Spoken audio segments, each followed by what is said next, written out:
સુરતના સરથાણા વિસ્તારમાં કાપડના વેપારીનો વિશ્વાસ કેળવી 80.94 લાખના ચીટિંગના ગુનામાં છેલ્લા 2 વર્ષથી નાસ્તા ફરતા આરોપીને રાજસ્થાન નવલગઢ ખાતેથી સુરત ક્રાઇમ બ્રાન્ચે ઝડપી કાયદેસરની કાર્યવાહી હાથ ધરી છે. વર્ષ 2022માં નરેશભાઈ નાગરમલ સૈનીએ સુરતના સરથાણા વિસ્તારમાં પોતાના શ્રી હરિઓમ એન્ટરપ્રાઇઝ નામના વ્યવસાયના પડદાની પાછળ એક મોટું કારસ્તાન રચ્યું હતું.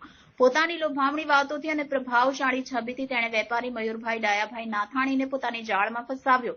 શરૂઆતમાં નરેશભાઈએ નાના નાના ઓર્ડર આપી તેને રકમ સમયસર ચૂકવી, જેથી મયુરભાઈનો વિશ્વાસ જીતી શક્યો. પરંતુ એનો સાચો પ્લાન થોડા દિવસો પછી અમલમાં આવ્યો. વિશાળ રકમના પ્લાસ્ટિકના રો મટીરીયલના ઓર્ડર આપી કુલ રૂપિયા 80,94,157નો માલ લઈ લીધો.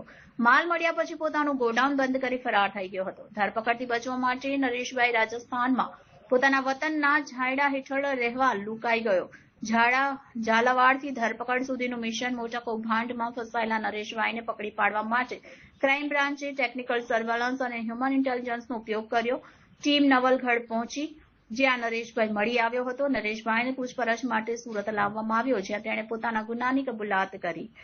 તેના ઉપર આઈપીસી કલમ 420 હેઠળ કેસ દાખલ કરવામાં આવ્યો અને લૂંટેલા માલના ટ્રેસ માટે વધુ તપાસ શરૂ કરવામાં આવી. સરથાણા પોલીસ સ્ટેશનમાં 2 વર્ષ અગાઉ 80,94,000 રૂપિયાનો ચીટિંગનો ગુનો દાખલ કરવામાં આવેલ. જે ગુનાના ભાગતા પડતા આરોપી નરેશ નાગરબલ સૈનની ઉંમર વર્ષ 36, જેઓનું નાસ્તા પડતાનું 70 મુજબનું વોરંટ નીકળેલું હતું.